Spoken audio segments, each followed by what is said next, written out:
10월 28일 김현정의 뉴스쇼에 이재명 대표와 박단 전공의 비대위원장의 대담에 배석했던 민주당 박주민 의원이 나와 관련된 이야기들을 하고 2025학년도 의대 정원에 대한 이야기를 한 부분을 편집해서 가져왔습니다.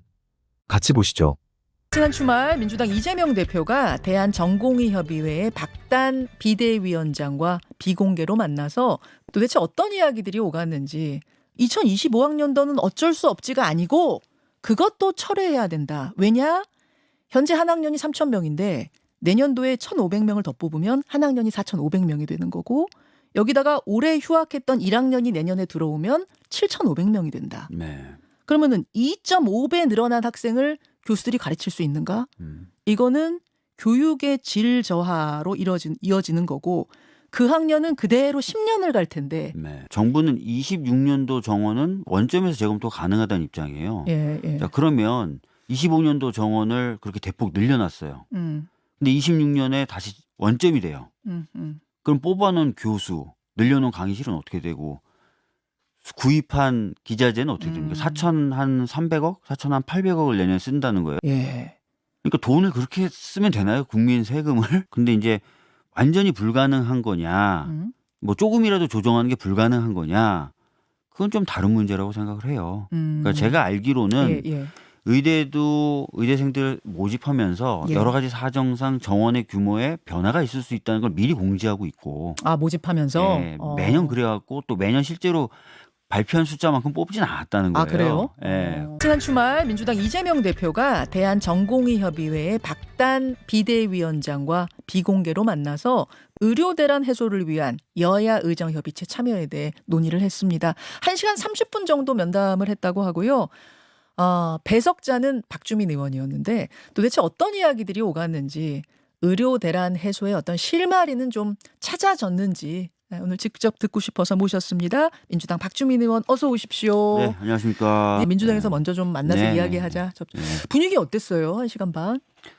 사실 뭐 분위기는 되게 좋았어요. 분위기는 되게 좋았고 아주 많은 얘기들을 격이 없이 나눴죠. 예. 어떤 얘기들이 오갔습니까? 최근 상황에 대한 이야기, 예. 또 이런 상황을 풀기 위해서 어떤 것들이 이루어져야 되는지 이런 얘기들 나눴고, 뭐 그러면서 이제 공감을 이뤘던 부분도 있고 그랬습니다. 예. 일단 전공의들 입장은 여야 의정 협의체 좋다, 좋은데 2025학년도 이 정원 문제, 그러니까 증원 문제를 철회하고 백지에서부터 논의해야지 우린 참여할 수 있다. 이 입장인 거잖아요. 여전히 그 입장은 명확했습니까? 그렇습니다. 그 전공의분들이 초기에 내놨던 7대 요구안이 있어요. 예. 그 중에 이제 하나가 방금 말씀하셨던 그런 내용인데 그 입장에 변함이 없다라는 얘기를 했고요. 그래서 뭐 저희 당은 아시다시피 예전부터 이 여야 의정 협의체가 성사되려면 특히 현재의 의료 대란, 의료 공백을 해결하기 위해서 이제 의료계가 좀 참여하기 위해서는 25년도 정원도 논의는 돼야 된다. 이런 열어놔야 된다. 입장이었지 않습니까? 예, 그래서 예.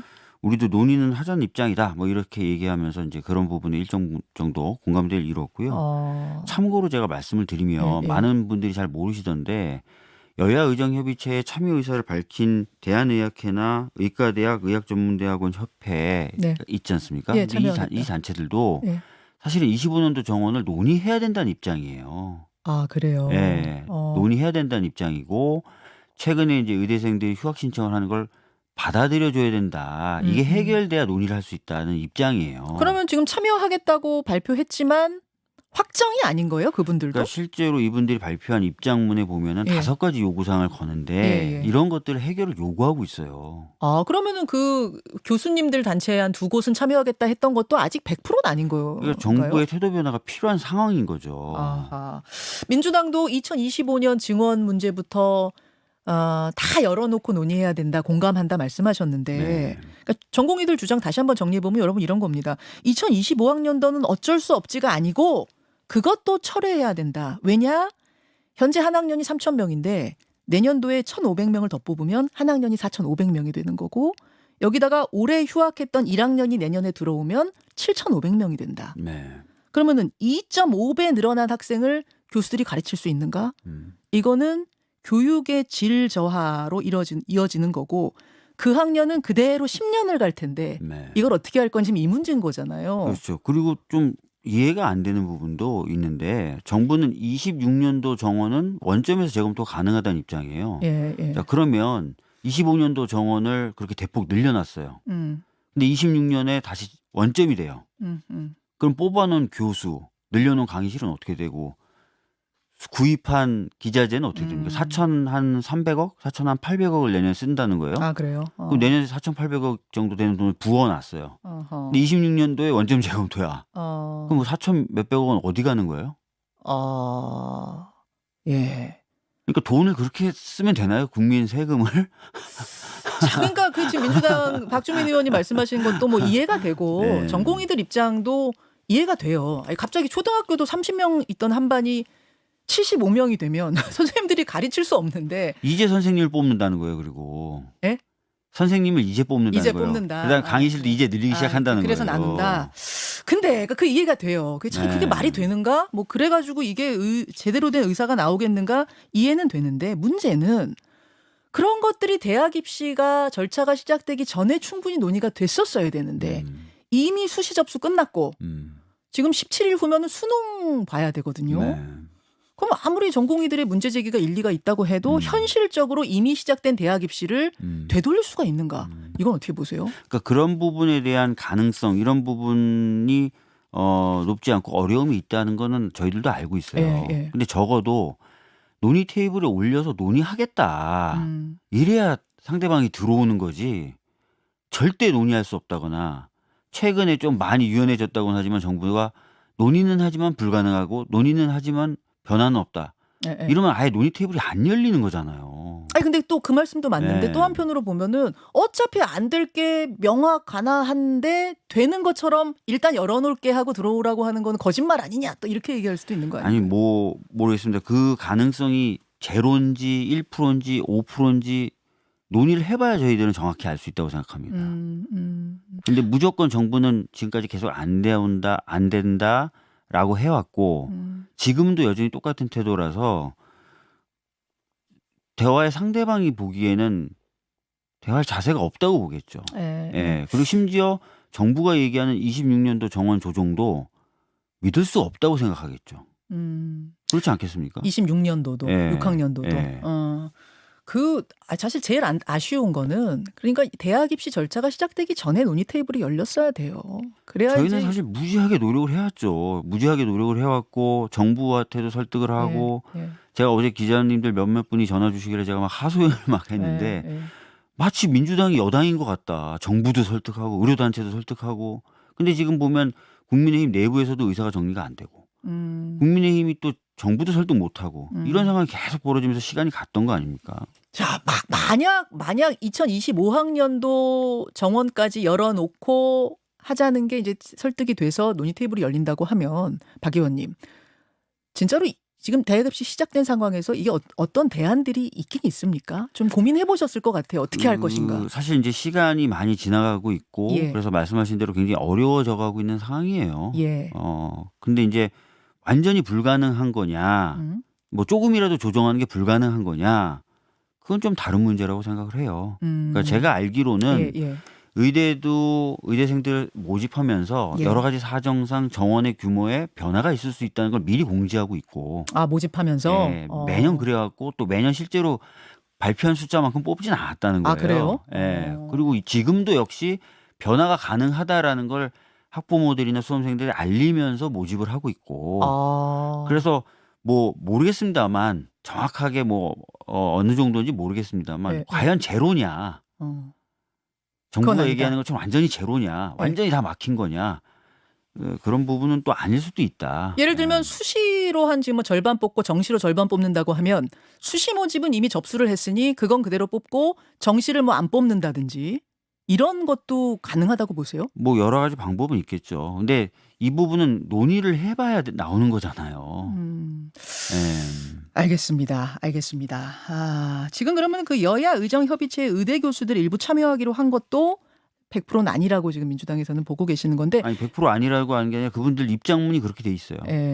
민주당의 선택은 어떤가요? 민주당도 거요? 전공의들이 안 들어가는 상황에서는 여야 의정 협의체 참여하기 좀 어렵다고 보세요? 이거는 좀 생각해 보셔야 돼요. 예. 아까도 말씀드렸던 대로 여야 의정 협의체를 만드는 이유가 예. 단기적 과제와 장기적 과제가 있어요. 음. 단기적 과제는 지금 현재 의료 대란을 극복하고 해결하는 겁니다. 장기적 과제는 필수와 지역에 충분한 의료 인력이 공급돼서 국민들의 생명과 안전을 챙기는 거겠죠. 그렇죠.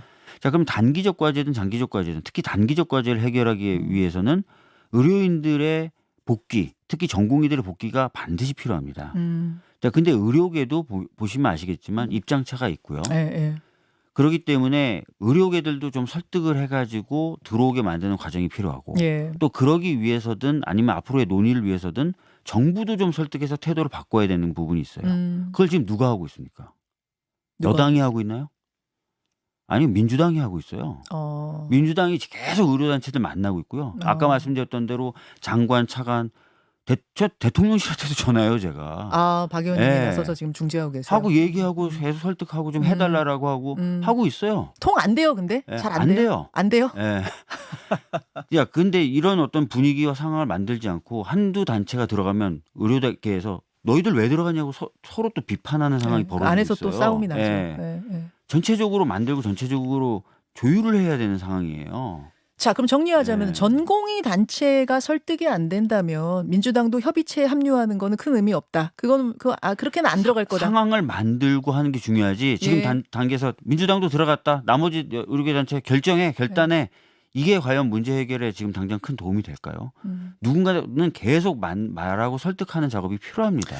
알겠습니다. 진짜 걱정인 게 진짜 의료대란은 아직 시작도 안 했다 이런 얘기들이 나오더라고요. 실제 그래요. 진짜 그렇습니까? 제가 이번에 이제 지방에 국감 끝나자마자 가서 특히 도서 지역 의료 현실 예. 또 지방 의료 현실을 짚어봤는데 지금도 이제 공보위라고 하는 예. 의료인들이 없고 의료 시설이 없는 쪽에 파견되는 의사들이 있어요. 보건소에 예, 맞습니다. 공중보건. 공중보건이 예. 지금도 좀 줄어들고 있어요. 자연스럽게. 근데 지금 국시를 본 사람이 10분의 1밖에 안 됩니다. 국가고시, 예, 의사 국가 자격증. 의사 시험. 그럼 내년에 이제 의사가 평상시 나오는 것보다 10분의 1만 나오는 거예요. 그러니까요. 그럼 공보위나 이런 건 과연 어떻게 될까? 그럼 지역 의료는 어떻게 될까? 도서 지역은 어떻게 되나? 과연 근데 여기에 대책을 세우고 있냐 물어봤더니 거의 대책이 없는 거예요. 뭐 외국에서 의사 수입하겠다 이런 얘기도 막 나오고 막 그랬었잖아요. 그럼 수입하면 내년 보건복지부. 3월까지 다 되나요? 그러니까 이런 부분에 대한 대책이 없는 상황에서 예. 내년 3월 또는 내년 5월을 맞이하면 지역에 특히 그런 도서 지역 같이 아예 의료인들과 의료 인프라가 없는 곳 예. 과연 어떻게 될까? 정말 답이 없는 거거든요. 게다가 종합병원도 그래요. 지금은 뭐 응급실 얘기만 계속 나오는데 사실은 수술도 이제 멈추게 될 것이고 수술도 지금 건수가 많이 줄어들고 있는데 더 줄어들 가능성이 있죠. 버티고 있는 그 스텝들이 이제 무너져 내리기 시작하면은 입원 환자들도 네. 뭐 받는 수가 줄어들 거고 걱정이에요. 특히 대학병원들까지도 굉장히 큰 걱정이 있는데 아시다시피 대학병원은 전공 의존도가 더 높았어요. 소위 말하는 빅5보다. 예. 거기서는 거의 지금 한계라고 얘기하고 있고 예. 한계인 모습이 어떻게 나타나냐면 지금 노조가 파업을 하겠다는 거예요. 못 견디겠다는 거예요. 더 이상. 예. 걱정입니다. 그러니까 이런 상황들이 계속 벌어지고 있는데 정부에게 지난번 국감 때 물어보죠. 대책이 뭐냐? 설득하겠다. 지금도. 설득하겠다. 자, 그럼 설득하는데 너희들은 어디까지 양보해 가면서 설득할 거냐? 예. 우리 태도는 변함없습니다. 근데 설득은 하겠습니다. 그러니까 몇 달 전이었죠. 어떤 장관이 버티면 이긴다 이런 얘기 했다가 크게 한바탕 논란이 된 적이 있는데 버티는 동안 쓰러져가는 생명이 있다는 거. 이건 생명의 문제라는 걸 좀 진지하게 고민했으면 실제로 좋겠어요. 장관도 이번 사안이 아까도 말씀드렸지만 의료 공백이란 이 사안이 아무런 문제를 일으키지 않는 게 아니라 응급실부터 시작해서 여러 분야의 문제를 일으키고 있다는 걸 인정을 해요. 그러면 국민 생명이 그렇게 지금 희생되고 있으면 전향적인 태도를 좀 보여줘야죠. 그리고 그 이후에 이제 힘을 합쳐서 아까 말씀드렸던 장기적 제도가 개선이라든지 이런 부분은 해나가면 되죠. 더 많은 사람들이 진실을 알 수 있도록 많은 공유 부탁드립니다. 시청해주셔서 감사합니다.